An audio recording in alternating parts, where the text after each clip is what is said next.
So hello guys, welcome to 21st Century IAS Academy online Hindu news paper analysis in Telugu. ఈరోజు news పేపర్లో ఇచ్చినటువంటి అంశాలు కనుక చూస్తే, Chinese soldier who strayed across line of actual control held in Ladakh. ఇది ఏ విధంగానూ కూడా మన యూపీఎస్సీకి పనికొచ్చేటటువంటి అంశం కాదు. అలాగే దీనికి సంబంధించినటువంటి సమాచారాన్ని మొత్తం కూడా ఇంతకుముందు క్లాసెస్లో చూడడం జరిగింది. ఒకవేళ మీకు ఈ LAC line of actual control వాస్తవాధీన రేఖ భారతదేశం మరియు చైనా మధ్య సరిహద్దు వివాదమైనటువంటి ఈ విషయం గురించి తెలుసుకోవాలని అనుకుంటే 15 రోజుల క్రితం జరిగినటువంటి క్లాస్లో కనుక మీరు చూస్తే ఒకసారి మీకు ఈ విషయం తెలుస్తుంది. అలాగే ఇంకా మిగతా విషయాలు ఏవి కూడా మనకి పనికొచ్చేవి కాదు. మీకు మొదటి పేజీలో చూస్తే కనుక pandals become no entry zones. So ఇది కలకత్తా హైకోర్టు ఇచ్చినటువంటి ఒక నిబంధన. దుర్గా పూజకి సంబంధించి దసరా మహోత్సవాల్లో భాగంగా ఎక్కువ మంది ప్రజలు గుమికూడేటటువంటి అవకాశం ఉంటుంది. కాబట్టి ఒకవేళ అలా జరిగితే కనుక మళ్ళీ కరోనా ఎక్కువగా స్ప్రెడ్ అయ్యేటటువంటి అవకాశం ఉంది. కాబట్టి వాటిని నియంత్రిస్తూ ఒక హైకోర్టు ఆర్డర్ ఇవ్వడం జరిగింది. అయితే ఈ విషయాన్ని కనుక మనం పక్కన పెడితే ఇంకా వరదలకు సంబంధించినటువంటి విషయాలు, ఎస్పెషల్లీ హైదరాబాద్లో, సో వీటిని కాసేపు మనం పక్కన పెడదాం.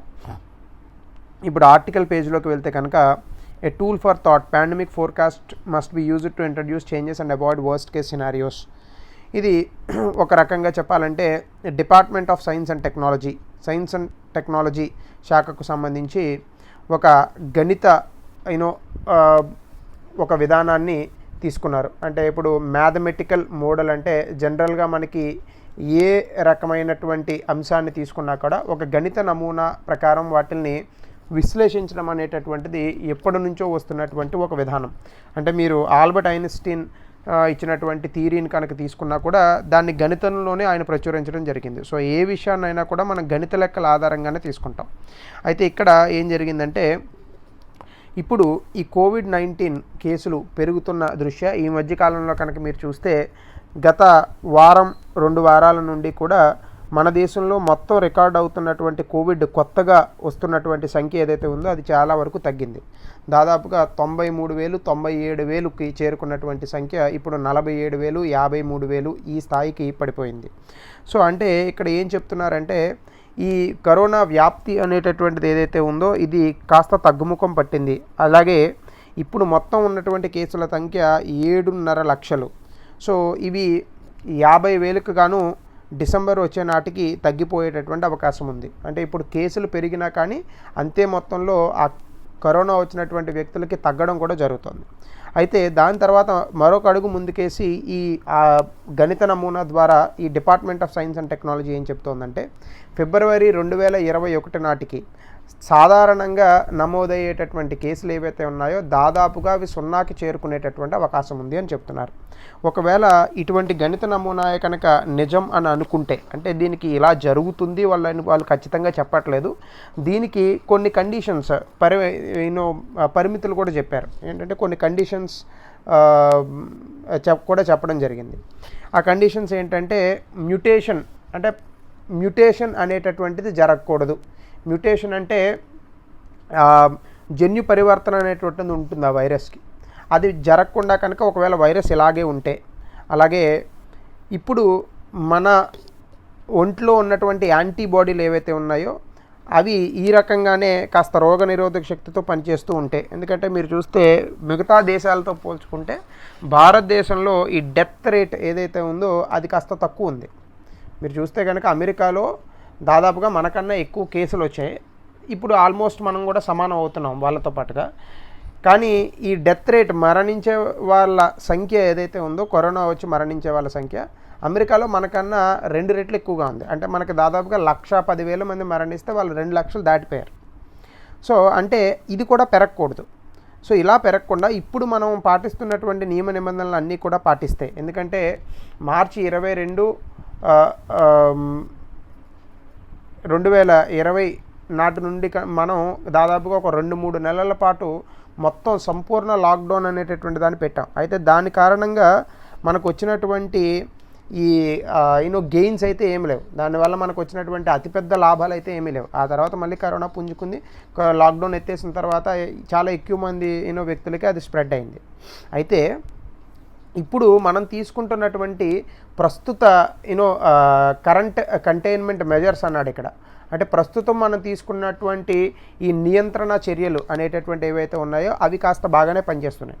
కాబట్టి ప్రస్తుతం మన తీసుకుంటున్నటువంటి ఈ నియంత్రణ చర్యలను ఇలాగే కొనసాగిస్తూ ఏ రకమైనటువంటి ఈ జన్యు పరివర్తన మ్యుటేషన్స్ అనేటటువంటివి జరగకుండా మనలో ఉన్నటువంటి యాంటీబాడీస్ ఏవైతే ఉన్నాయో ఇవి దీర్ఘకాలికంగా ఇలాగే పనిచేస్తూ, అలాగే ప్రస్తుతం ఉన్నటువంటి నియమ నిబంధనలను ఇలాగే ఆచరణలో కనుక ఉంచితే ఫిబ్రవరి 2021 నాటికి మన కరోనా వచ్చేటటువంటి సంఖ్య అంటే మొత్తం 75 లక్షలు ఉంది. అలాగే ప్రతిరోజు కూడా దాదాపుగా 50,000 కేసులు కొత్తగా నమోదవుతున్నాయి. ఇవన్నీ కూడా పోయి మొత్తం 0కి చేరుకునేటటువంటి అవకాశం ఉంది అంటూ ఈ department of science and technology ఇచ్చినటువంటి ఈ గణిత నమూనా ద్వారా చెప్తాం. ఒకవేళ అదే కనుక నిజం కనుక అయితే ఇప్పుడు మనం ఒకవేళ దీన్ని మనం ప్రామాణికంగా తీసుకుంటే మనం తదుపరి దృష్టి పెట్టాల్సినటువంటి చర్యలు ఏంటి? ముందుగా మనం చూడాల్సినటువంటి విషయం ఏంటంటే దీన్ని ఇలాగే మనం తీసుకోవాల్సినటువంటి అవసరం లేదు. ఒకవేళ ఇది కనుక నిజమైతే మనం చేయాల్సినటువంటి పరిస్థితి ఏంటి అంటే ఖచ్చితంగా వ్యాక్సిన్స్ అంటే టీకాలు అనేటటువంటి వాటికి ఎక్కువగా మనం ఈ ప్రియారిటీ అనేటటువంటిది ఇవ్వాలి. ఎందుకు అంటే ఈ కరోనా తగ్గిన తర్వాత మళ్ళా ఎక్కడో చోట ఇది పెరిగేటటువంటి అవకాశం ఖచ్చితంగా ఉంటుంది. సో కాబట్టి టీకా తయారు చేయడానికి ఎక్కువగా ప్రాధాన్యత ఇవ్వాలి. ఈరోజు నరేంద్ర మోడీ గారు మొన్న కూడా మాట్లాడుతూ, అలాగే హర్షవర్ధన్ మన కేంద్ర ఆరోగ్య శాఖ మంత్రి గారు కూడా మాట్లాడుతూ చైనాలో తయారవుతున్నటువంటి ముక్కు ద్వారా తీసుకునేటటువంటి టీకాలు ఏవైతే ఉన్నాయో అవి భారతదేశంలో కూడా ట్రయల్స్కి మేము అనుమతిస్తున్నామని చెప్పారు. దీంతో పాటుగా 2021 నాటికి ఖచ్చితంగా మన దేశంలో కూడా టీకా వచ్చేటటువంటి అవకాశం ఉంది. అయితే దీన్ని ఎక్కువ మందికి ఎలా ఇవ్వాలి అనేటటువంటి దానికోసం విధి విధానాలను కూడా మేము రూపొందిస్తున్నామని చెప్పారు. సో అయితే ఖచ్చితంగా మన దేశంలో మనం సొంతంగా తయారు చేసేటటువంటి టీకా ప్రపంచంలో మొదటిగా వచ్చేటటువంటి అవకాశం లేదు. ఎందుకంటే రష్యా టీకా ఆల్రెడీ విడుదలైంది. అమెరికాలో, అలాగే కేంబ్రిడ్జ్ యూనివర్సిటీలో, అలాగే ఇంకా కొన్ని ఐరోపా దేశాల్లో, ఫ్రాన్స్ వంటి దేశాల్లో, జర్మనీ వంటి దేశాల్లో, అలాగే ముఖ్యంగా చైనాలో ఈ దేశాల్లో టీకాలు ఆల్రెడీ తుది అంకానికి చేరుకున్నాయి. సో ఖచ్చితంగా అవి 2021 ప్రారంభమయ్యే నాటికి ఖచ్చితంగా వచ్చేటటువంటి అవకాశం ఉంటుంది. సో అవి వచ్చిన తర్వాత వీటిని దేశంలో ఉన్నటువంటి 135 కోట్ల మందికి ఎలా పంపిణీ చేయాలి? ఎందుకంటే మన దేశంలో 135 కోట్ల మంది వ్యక్తులు ఉంటే అంతకు తగ్గ ఈ ప్రభుత్వ పరిపాలనా సామాగ్రి అంత లేదు మన దగ్గర. అంటే ఇప్పుడు ఫర్ ఎగ్జాంపుల్ ఈ రోజు టీకా వచ్చిందనుకోండి, ఒక నెల రోజుల్లో 135 కోట్ల మందికి మనం వ్యాక్సిన్ అందించగలమా అంటే లేదు. ఎందుకంటే అంత ఉత్పత్తి చేసేటటువంటి సామర్థ్యము లేదు. ఒకవేళ ఉత్పత్తి చేసినా కూడా పంపిణీ చేసేటటువంటి ఈ అడ్మినిస్ట్రేటివ్ కెపాసిటీ అంటాం, అంటే పరిపాలన సామర్థ్యం కూడా మన దగ్గర లేదు. సో కాబట్టి చాలా టైం పడుతుంది. అయితే వీటికి మనం విధి విధానాలు రూపొందించాలి. అయితే మనం ఇప్పుడు విధి విధానాలు ఎందుకు రూపొందించలేకపోతున్నాం? ఎందుకు అంటే ప్రస్తుతం పెరుగుతున్నటువంటి కేసుల మీద దృష్టి పెడుతున్నాం. సో ఇటువంటి నమూనాలు ఖచ్చితంగా మనకి ఇప్పటి దృష్టిని మరల్చి దీర్ఘకాలికంగా సమాజానికి ఎక్కువగా ప్రయోజనం చేకూర్చే విధంగా మన ఆలోచన ధోరణి మార్చేటటువంటి ప్రయత్నం చేస్తాయి అంటూ ఈ ఆర్టికల్లో చెప్పాడు. ఇది మీరు చదువుకోవచ్చు. అలాగే ఇక మరొక అంశం love in the time of polarization. ఇది కాస్త సామాజిక అంశాలకి సంబంధించినటువంటి అంశం. ముఖ్యంగా ఇక్కడ మీరు 2 పదాలను బాగా అర్థం చేసుకోవాలి. ఒకటి పోలరైజేషన్, జనరల్గా దీన్ని ధ్రువణత అంటారు తెలుగులో. అయితే ఆ పదం మనకి ఎలాగ అర్థం కాదు కానీ సో జనరల్గా అసలు పోలరైజేషన్ అంటే ఏంటో చూద్దాం. పోలరైజేషన్ అంటే ఏం లేదండి, ఒక మత ప్రాతిపదికన కానీ లేదా కుల ప్రాతిపదికన కానీ ఒక సమాజాన్ని లేదా ఒక దేశాన్ని లేదా ఒక ప్రాంతంలో ఉన్నటువంటి ప్రజల్ని కనుక మనం విడగొడితే, అంటే వాళ్ళ నమ్మకాల ఆధారంగా కావచ్చు, లేదంటే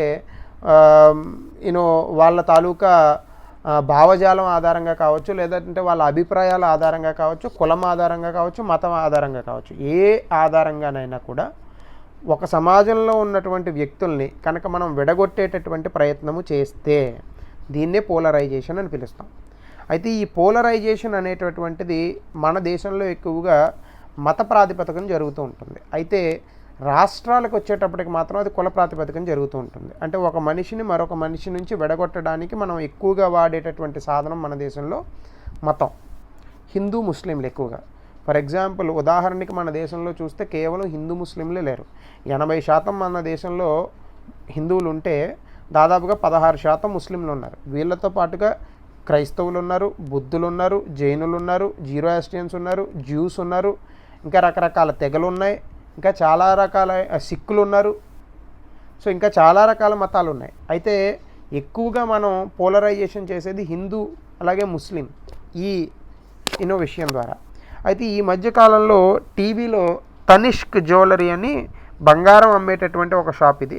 వీడు ఒక అడ్వర్టైజ్మెంట్ని టీవీలో ప్రచారం చేయడం జరిగింది. ఆ అడ్వర్టైజ్మెంట్లో ఏమొస్తుందంటే, కోడలు ఒక ఆమె గర్భవతిగా ఉంటుంది ఆ అడ్వర్టైజ్మెంట్లో. సో ఆమెకి శ్రీమంతం లాంటిది ఏదో చేస్తూ ఉంటారు. ఆమె అత్తగారేమో ముస్లిమ్స్ అనమాట. సో అయితే ఇటువంటివి మీ ఇంట్లో జరగవు కదా అని ఆ కోడలు అడిగినప్పుడు ఆ అత్తగారు ఏం చెప్తుందంటే, ప్రేమించేటటువంటి వ్యక్తులు ఉన్నప్పుడు మతంలో జరిగేటటువంటి ఈ ఏమంటాం మనం రిచువల్స్ ఉంటాయి కదండి. సో అంటే వీటిని మనం జనరల్గా ఏమంటామంటే రిలీజియస్ రిచువల్స్ అని అనుకోవచ్చు మీరు. సో మతంలో జరిగేటటువంటి కొన్ని ఆచార సాంప్రదాయాలు ఏవైతే ఉంటాయో వాటిల్ని మనం ఫాలో అవ్వడం దేనికి అని చెప్పి ఆవిడ ఒక డైలాగ్ వేస్తుంది. సో అక్కడ నుంచి తనిష్క్ జ్యువెలర్స్ కనిపిస్తుంది మీకు. ఆవిడ ఒక నెక్లెస్ పెడుతూ చెప్తుంది. అయితే దీన్ని ఇంటర్నెట్లో అలాగే రకరకాల సామాజిక మాధ్యమాల్లో ఈ యాడ్ పైన ట్రోల్స్ పెట్టారు. అంటే ఈ యాడ్ పైన చాలామంది వ్యక్తులు కమెంట్ చేయడం జరిగింది. సో దీన్ని కొంతమంది వ్యక్తులు వ్యతిరేకించారు, కొంతమంది వ్యక్తులు ఇది చాలా కాంట్రవర్షియల్గా ఉంది, హిందూ తాలూకా ఏమంటాం మనం వాళ్ళ మనోభావాల్ని దెబ్బతీసే విధంగా ఉందని కొంతమంది, అలాగే ఇది వివాదాస్పదంగా ఉందని కొంతమంది, చాలామంది ట్రోల్ పెట్టడం జరిగింది. అయితే దీన్ని ఉదాహరణగా తీసుకొని ఈ ఆర్టికల్లో సమాజంలో జరిగేటటువంటి ఈ పోలరైజేషన్ ధ్రువణత గురించి వివరించడం జరిగింది ఈ ఆర్టికల్లో. సో ముఖ్యంగా అసలు మన దేశంలో లౌకికవాదం అనేటటువంటి ఒక విషయాన్ని అటు రాజ్యాంగంలోనూ అలాగే ఇటు సమాజంలో కూడా చాలామంది వ్యక్తులు అలాగే మన స్వాతంత్రం కోసం పాటుపడినటువంటి కొందరు మహానుభావులు ఇప్పటికే చాలాసార్లు వీటి గురించి చర్చించడం జరిగింది. నాకు తెలిసినంత వరకు స్వాతంత్రం రాక ముందు నుంచి కూడా, ఆ తర్వాత స్వాతంత్రం వచ్చిన తర్వాత కూడా ఎక్కువగా ఏదైనా అంశం ఏ రోజు కూడా మూలన పడకుండా దాదాపుగా అన్ని సమాజాల్లోని, అంటే నా ఉద్దేశం రాష్ట్రాల్లోని అలాగే దేశంలోని అలాగే మీడియా ఛానల్స్లోని ప్రతి చోట కూడా అసలు ఏ రోజు కూడా వదలకుండా దీనిపైన ఒక చర్చ అనేటటువంటిది జరిగింది అంటే మన దేశంలో ఉన్నటువంటి లౌకికవాదం గురించి. సో అయితే ఈ జరిగినటువంటి చర్చలో ఎస్పెషల్లీ ఈ మధ్యకాలంలో అంటే 1998, 2000 ఆ తర్వాత ఈ హిందూ ముస్లిం విభజన అనేటటువంటిది చాలా ఎక్కువగా పెరిగిపోయింది. ఒక రకంగా చెప్పాలంటే రాజకీయ పార్టీలు తమ స్వార్థం కోసం కూడా ఈ మతం అనేటటువంటి అంశాన్ని ఎక్కువగా వాడుకుంటున్నాయి. ఏ రాజకీయ పార్టీలు అనేటటువంటిది అప్రస్తుతం, బట్ రాజకీయ పార్టీలు చాలా ఎక్కువగా ఈ మత ప్రచారణ అనేటటువంటివి జరుగుతుంది మన సమాజంలో. అయితే ఇందులో భాగంగా ఈ మధ్య కాలంలో లవ్ జిహాద్ అనేటటువంటి ఒక పదాన్ని మీలో చాలామంది వినే ఉంటారు. లవ్ జిహాద్ అంటే ఏంటంటే, ఇక్కడ హిందూ అమ్మాయిల్ని ఈ ముస్లిం అబ్బాయిలు ప్రేమించి వివాహం చేసుకొని ఈ హిందూ అమ్మాయిలను కూడా వాళ్ళ మతంలోకి మత మార్పిడి చేసి ఈ పుట్టబోయేటటువంటి పిల్లల్ని మళ్ళా ముస్లిం మతంలోకి కన్వర్ట్ చేస్తున్నారు అంటూ చాలా ఎక్కువగా ఈ ప్రచారం అనేటటువంటిది మన దేశంలో జరిగింది. ఎస్పెషల్లీ ఇది దక్షిణ భారతదేశంలో కన్నా కూడా ఉత్తర భారతదేశంలో ఈ ప్రచారం అనేటటువంటిది బాగా ఆకాశాన్ని అంటింది. ఎక్కువగా మాట్లాడాలి అని అనుకుంటే మీరు ఉత్తరప్రదేశ్, అలాగే హర్యానా, అలాగే ఎక్కువగా మహారాష్ట్ర, ఉత్తరప్రదేశ్ ఈ రాష్ట్రాల్లో చాలా ఎక్కువగా దీని తాలూకా ప్రభావం అనేటటువంటిది కనిపించింది. కొంతమంది వ్యక్తులను అయితే ఒక హిందూ అలాగే ఒక హిందూ అమ్మాయి, ఒక ముస్లిం అబ్బాయి, ఒకవేళ వాళ్ళు క్లాస్మేట్స్ అని అనుకోవచ్చు, ఫ్రెండ్స్ అని అనుకోవచ్చు, లేదా వగేరా ఇంకా ఏదైనా అనుకోవచ్చు, వీళ్ళు ఎప్పుడైనా కూడా బయట కనిపెడితే ఈ వ్యక్తుల్ని చంపినటువంటి ఉదంతాలు కూడా మన దేశంలో లేకపోలేదు. అంటే ఇక్కడ బేసికల్గా ఏం జరుగుతుంది అంటే, ఈ హిందూ మత ఛాందసవాదులు చెప్పేటటువంటి అంశం ఏంటంటే, ఈ లవ్ జిహాద్ కారణంగా మన దేశంలో ఉన్నటువంటి డెమోగ్రఫీని వాళ్ళు మార్చేటటువంటి ప్రయత్నం చేస్తున్నారండి. అంటే మన దేశంలో ఉన్నటువంటి డెమోగ్రఫీ అంటే ఏంటి? ఇప్పుడు మన డెమోగ్రఫీ అంటే జనాభా గురించి మాట్లాడుతుంది. అంటే మన దేశంలో 80% హిందువులు ఉన్నారు. ఇప్పుడు ఇలా ఎక్కువ శాతం ముస్లింలు కనుక హిందూ అమ్మాయిల్ని కనుక పెళ్లి చేసుకుని వీళ్ళ మత మార్పిడి చేయించుకుంటూ పోతే కొంతకాలానికి ఈ దేశం హిందువులు తగ్గిపోయి ముస్లింలు పెరుగుతారు అనేటటువంటిది వీళ్ళ వాదన. అది ఒక రకంగా చెప్పాలంటే చాలా ఏమాత్రం కూడా యూనో లాజిక్ లేని వాదన అనమాట. అంటే ఏమాత్రం కూడా తర్కం లేనటువంటి వాదన అది. ఎందుకంటే మన దేశంలో దాదాపుగా 80% హిందువులు ఉన్నారండి. అందులో 40% ఆడవాళ్ళు, 40% మగవాళ్ళు అని అనుకుందాం ఫర్ ఎగ్జాంపుల్. సో ఆ రకంగా మీరు కనుక ఒక చిన్న లెక్క కనుక వేస్తే 135 కోట్లులో 80% అంటే ఎంత అవుతారు మీకు? దాదాపుగా 108 కోట్లు అవుతారు. 108 కోట్ల లోపున ఆడవాళ్ళు ఎంతమంది ఉంటారు? ఫర్ ఎగ్జాంపుల్ 50 కోట్లు. ఈ 50 కోట్లలో తక్కువ వయసు ఉన్నటువంటి ఆడవాళ్ళు ఎంత ఉండొచ్చు? పోనీ ఒక 25 కోట్లు, 25 కోట్లు అని అనుకుందాం. అంటే 25 కోట్ల మందిని ప్రేమించి పెళ్లి చేసుకోవడానికి ఆ 25 కోట్ల మంది ముస్లిమ్స్ ఉంటారా అసలు మన దేశంలో? పోనీ ఒకవేళ ఉన్నా కూడా అంతమంది అలా చేసుకునేటటువంటి మూర్ఖుల ఈ 25 కోట్ల మంది ఆడవాళ్ళు? సో ఇటువంటివి ఏవి అవసరం లేదు. అంటే విషయం ఏంటి, అక్కడ ఒక సమాజాన్ని విడగొట్టడానికి దీనితో రాజకీయ లబ్ధి అనేటటువంటిది పొందడానికి కొంతమంది నిరక్షరాస్యుల్ని మభ్యపెట్టి ఇటువంటి మత ప్రచారాలు మన దేశంలో ఎక్కువగా కొనసాగుతూ ఉన్నాయి. అయితే ఈ ప్రచారాలు కొనసాగడం అనేటటువంటిది ఒక ఎత్తు, సమాజంలో ఈ ప్రచారం పేరుతో వ్యక్తులను చంపడం అనేటటువంటిది ఇంకొక ఎత్తు. సో ఈ రెండూ జరుగుతున్నాయి. సో అయితే ఇక్కడ విషయం ఏంటి, ఈ పొలిటికల్లీ ట్రిగ్గర్డ్ హెరాస్మెంట్స్ అనేటటువంటి మన దేశంలో బాగా పెరుగుతున్నాయి. అంటే రాజకీయ లబ్ధి కోసం ఇలా పెళ్లి చేసుకున్నటువంటి ఇద్దరు వ్యక్తుల పైన బురద జల్లే కార్యక్రమం కానీ, వాళ్ళని ఇబ్బంది పెట్టడం కానీ చాలాసార్లు జరిగాయి. అంటే ఫర్ ఎగ్జాంపుల్ ఇప్పుడు చూడండి, ఒక హిందూ ఒక ముస్లిం దేశం దాటి వెళుతుంటే వాళ్ళకి పాస్పోర్ట్లు ఇవ్వకుండా, వీసాలు ఇవ్వకుండా ఆపినటువంటి ఉదంతాలు ఎన్నో ఉన్నాయి. సుష్మా స్వరాజ్ గారు ఎక్స్టర్నల్ అఫైర్స్ మినిస్టర్గా, మన విదేశాంగ మంత్రిగా ఉన్నప్పటి రోజుల్లో ఇటువంటి ఒక ఉదంతమే ఆవిడకి ట్విట్టర్ ద్వారా వస్తే ఆవిడ పర్సనల్గా ఆ ఉదంతాన్ని క్లియర్ చేసి వాళ్ళిద్దరికీ వీసా ఇచ్చి విదేశాలకు పంపినటువంటి ఒక ఆర్టికల్ కూడా అప్పుడు న్యూస్ పేపర్లో వచ్చింది. అంటే మతాన్ని అడ్డు పెట్టుకుని రాజకీయ లబ్ధి అనేటటువంటిది పొందడం చాలా ఎక్కువగా ఉంది. సో ఇక్కడ విషయం ఏంటి అంటే, దీనివల్ల మనకు వచ్చేటటువంటి పరిణామాలు ఏంటి అనేటటువంటిది మనం ముందుగా అర్థం చేసుకోవాలి. ఒకటి, ఆ సమాజం ఏదైతే ఉందో అది 2 ముక్కలుగా చీలిపోతుంది. అది ఎప్పటికీ కూడా చాలా ఇబ్బందికరమైనటువంటి అంశమే. అలాగే natural incompatibility between a Hindu and a Muslim. అంటే ఇప్పుడు ఇది ఎలా అయిపోయిందంటే, ఒక రకంగా మనం ముస్లిం కనిపిస్తుంటే హిందువులు భయపడేటటువంటి పరిస్థితి, ముస్లింలు హిందువులను చూసి భయపడేటటువంటి పరిస్థితి చాలా కాలంగా ఇది బాగా పెరుగుతుంది. అంటే ఇది ఇప్పుడు ఏమైపోయిందంటే న్యాచురల్ కంపాటబిలిటీ అయిపోయింది. న్యాచురల్ ఇంకంపాటబిలిటీ అంటే ఏంటి? కంపాటబిలిటీ అంటే అనుకూలతకి వ్యతిరేకం అన్నమాట. అంటే అననుకూలత. న్యాచురల్ అంటే ఏంటి అంటే సహజంగా వచ్చేటటువంటి అననుకూలతగా ఇది మారిపోయింది. సో అలాగే సమాజంలో ఎక్కువగా ఈ సోషల్ వ్రాత్ అనేటటువంటి పదాన్ని వాడారు ఇక్కడ. సోషల్ వ్రాత్ అంటే ఏంటంటే సామాజిక కోపం, అంటే సమాజంలో వచ్చేటటువంటి కోపం. ఇంటర్ఫెయిత్ మ్యారేజెస్ అంటే ఒక మతము మరొక మతము, ఇది 2 మతాల వ్యక్తులు కనుక పెళ్లి చేసుకుంటే వీళ్ళపైన సామాజిక కోపం, ఫ్యామిలీల సంగతి వదిలేయండి, కుటుంబాల్లో కోపం అనేటటువంటిది ఎలాగో ఉంటుంది. సో సామాజిక కోపం ఇంకా ఎక్కువగా పెరిగిపోయింది. ఎందుకంటే మన సమాజం ఎలాంటిదంటే ఇంటర్ రిలీజియస్ మ్యారేజెస్ అంటే ఏంటి, ఒక మతము వేరే మతము పెళ్ళిళ్ళు అనేటటువంటిది పక్కన పెడితే అసలు ఒక కులము ఇంకొక కులము, కులాంతర వివాహాలే అసలు ఒప్పుకోలేనటువంటి సమాజం. ఇంకా మతాంతర వివాహాలను ఎలా ఒప్పుకుంటాం మనం? అంటే ఇప్పుడు చూడండి, కోవిడ్ వచ్చింది, కోవిడ్ హిందువులకి వస్తుందా, పోనీ ముస్లింలకి వస్తుందా, పోనీ క్రైస్తవులకి వస్తుందా?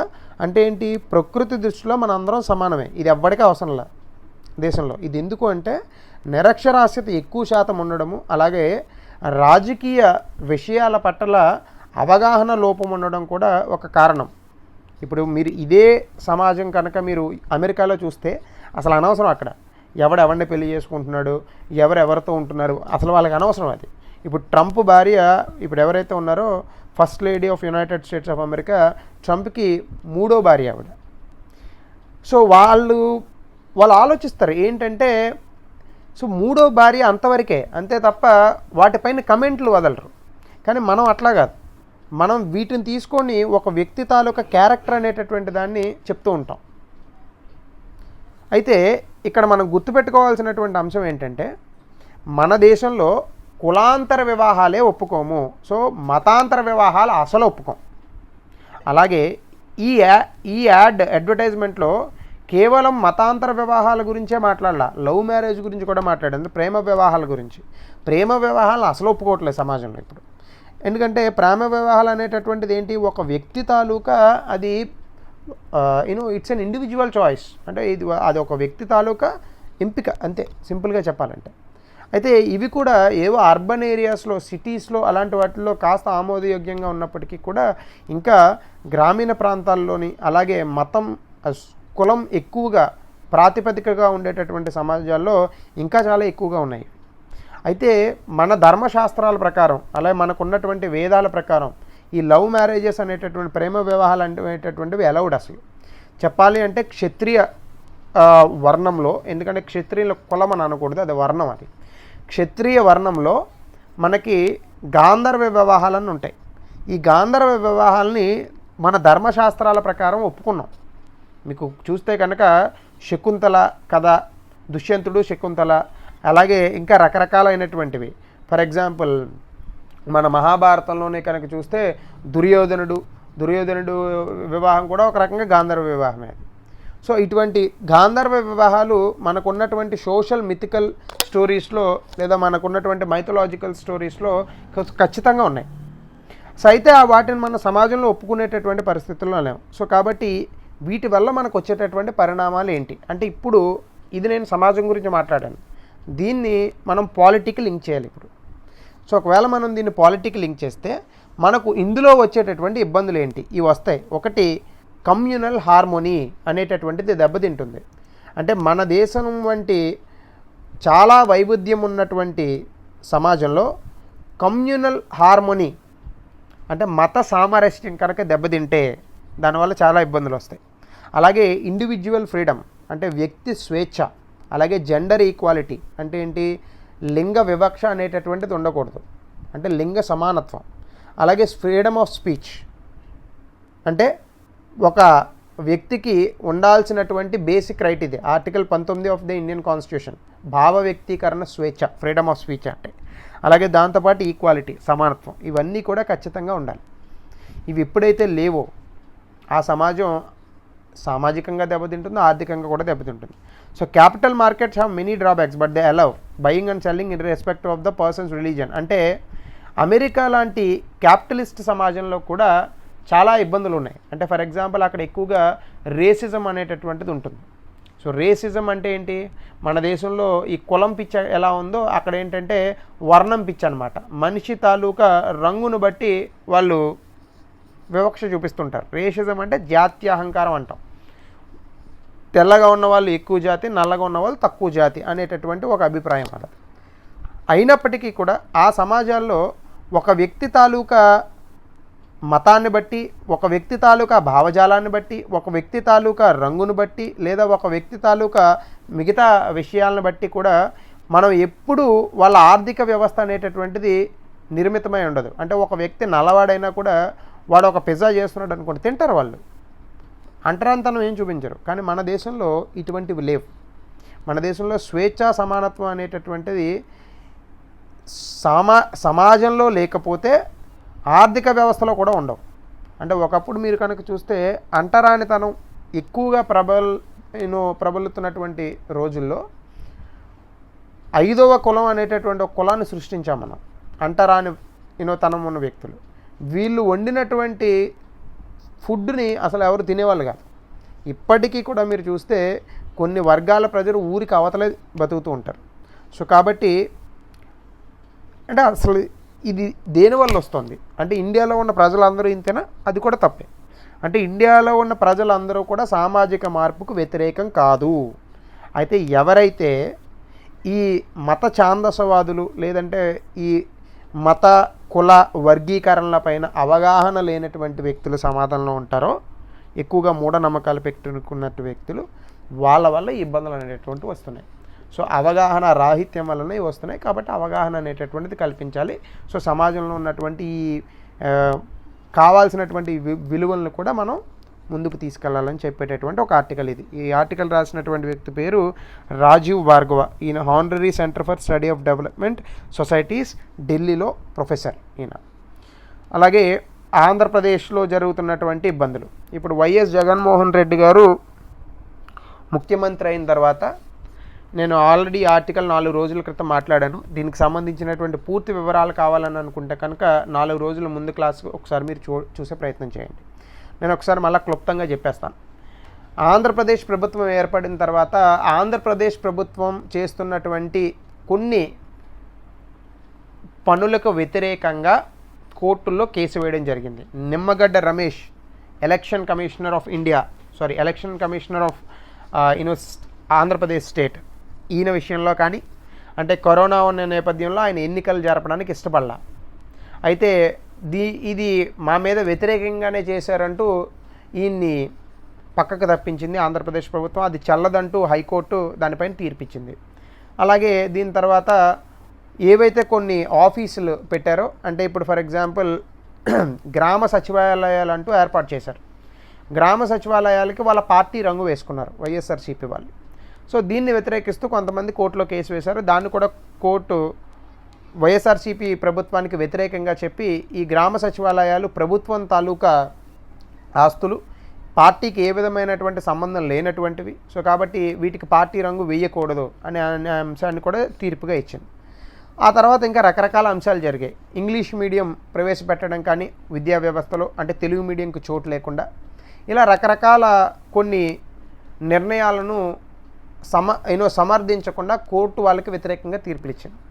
అయితే కోర్టు ఇవన్నీ కూడా కక్షకట్టే చేస్తోంది. కోర్టులో ఉన్నటువంటి జడ్జిలందరూ కూడా ఈ వైఎస్ జగన్మోహన్ రెడ్డి గారి పార్టీకి వ్యతిరేకంగా ఉన్నటువంటి పార్టీ లేదా వాళ్ళ పొలిటికల్ రైవల్ రాజకీయ ప్రత్యర్థులైనటువంటి చంద్రబాబు నాయుడు గారికి బాగా లాయలిస్టులు కాబట్టే వీళ్ళు మాకు వ్యతిరేకంగా తీర్పులు ఇస్తున్నారంటూ వైఎస్ జగన్మోహన్ రెడ్డి, చీఫ్ మినిస్టర్ అయినటువంటి వైఎస్ జగన్మోహన్ రెడ్డి గారు సుప్రీంకోర్టు ఉన్నత న్యాయమూర్తికి ఒక లేఖ రాయడం జరిగింది.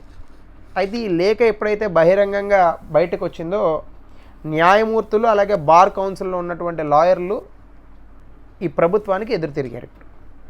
సో జనరల్గా మనకి ఏ రకమైన ఒక ప్రజాస్వామ్యంలో తీసుకున్నా కూడా 3 స్తంభాలు, ప్రజాస్వామ్యానికి 3 స్తంభాలుగా మనం 3 చెప్తూ ఉంటాం.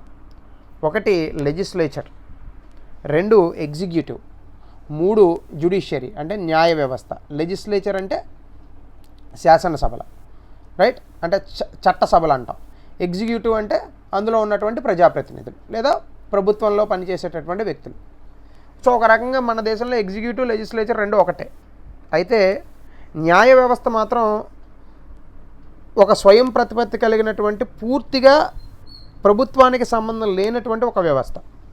అయితే ఈ 3 కూడా కలిసికట్టుగా ఉంటేనే ప్రజాస్వామ్యం అనేటటువంటిది నిలబడుతుంది.